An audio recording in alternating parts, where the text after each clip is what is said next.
isa pang mas matinding problema, overpopulated na po ng mga motorsiklo yung ating mga lansangan. Wala ba tayong gagawin tungkol dyan? Diba? Sa Talagang totoo lang. parang na-take over na siya eh. I don't know if ang ating model ay Vietnam na gusto natin na ganun kadaming mga motorsiklo.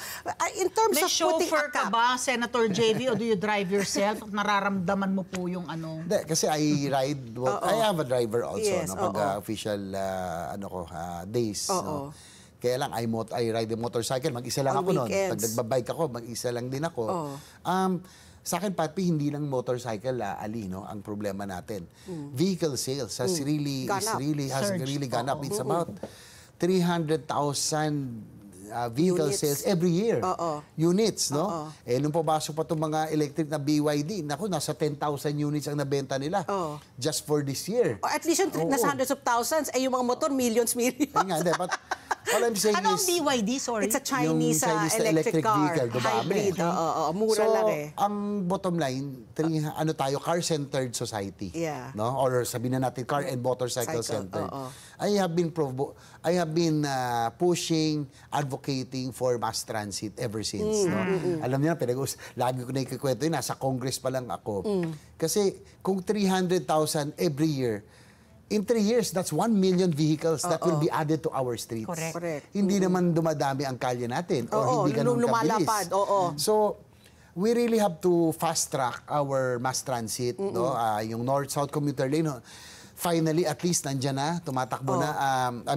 Malapit ng tumakbo. Hopefully, in a few years, Metro Manila subway system, matagal pa, pero this is the way to go, no? Kasi, Ali, But in the meantime, kung titignan mo yung mga ASEAN nations, they invested in 90s, 30 years ago. Ngayon, they are reaping the benefits. Hindi lang yung convenience, but yung pong foreign investments. Kasi, isa sa weakness ng bansa natin is infrastructure development. At tinitignan po yan. And yun na nga, nalulungkot ako. Mamaya siguro pag-uusapan natin na with all of that is happening, no, political bickerings, parang we can't seem to move forward. Ang dami natin problema. Lalo ako yung infrastructure natin. I really would want to look into that. Kasi pag may maganda yung mass transit natin, hindi ka nagagamit ng kotse. Mas convenient.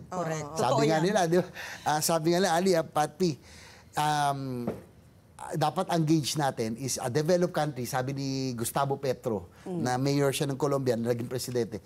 A developed country is where the rich ride the mass transit. It's not where everybody has cars.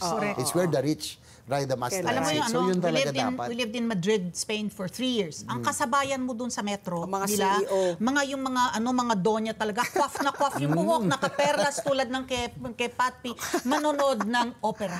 Ganon ang Mas kasabayan mo. convenient, kasi very nakasakay sa convenient.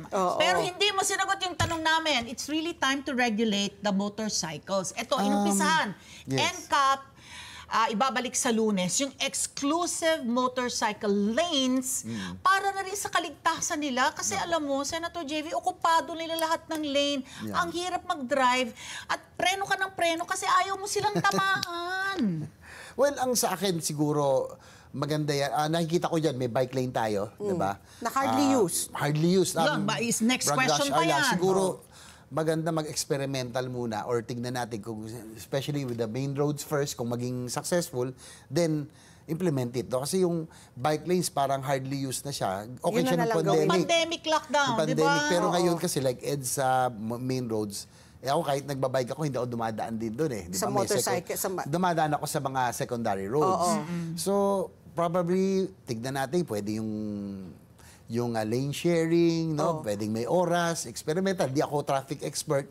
So, let's leave it to them. Kung ano yung, we have to maximize the use of the Very limited. Limited na nga. Road space. Dumadami pa yung kotse. Correct. So, we have to maximize siguro yung exclusive motorcycle lane. Probably, experimental muna. Tignan natin if it will work.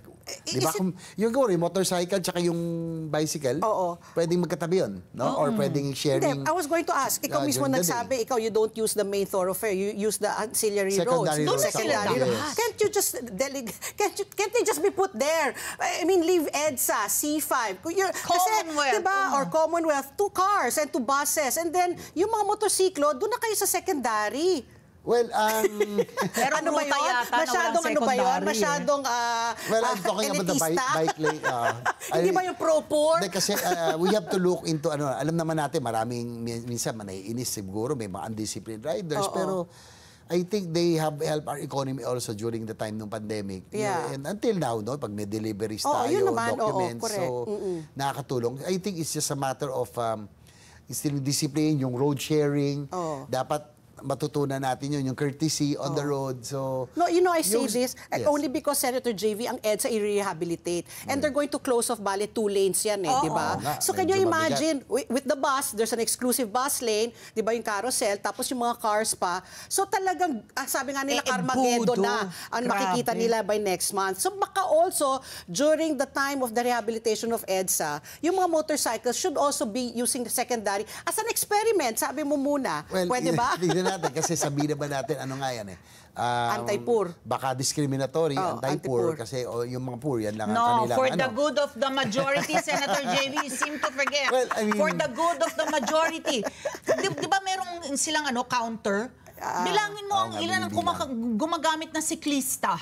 Vis-a-vis Lalo na. motorcycle Motorcycle. riders. So yung very precious na isang metro Yung na bicycle tinoka lane. mo sa bigay mo to the majority, give it to the MRs. Or bigyan na lang siguro ng halimbawa ng oras, kung rush hour, para pagbigay yung mga nagbibisikleta. Correct. Pag nakapasok na, pwede nang gamitin. Kasi Parang hindi sa nagagamit. demokrasya, dapat for the good of the majority. Yes. Magandang I think magandang experimental yung road sharing. Halimbawa, pwedeng yung motorcycle, gamitin yung bike lanes during non-rush hours. Yeah. No? Siguro yung rush hour yung papunta at papasok, mag-rush hour para safe sa bicyclist. Pero yung tama ka, Ali, Pati, during the rest of the day, walang gumagamit. Sayang. Sayang. At dumadami talaga ang ating sasakyan. Pero ako, yung pa rin, I would still continue on my advocacy. Alam ko long-term ito, pero I think long-term natin is really mass transit pa rin. Let's get together. Sunday 25. Sunday 25.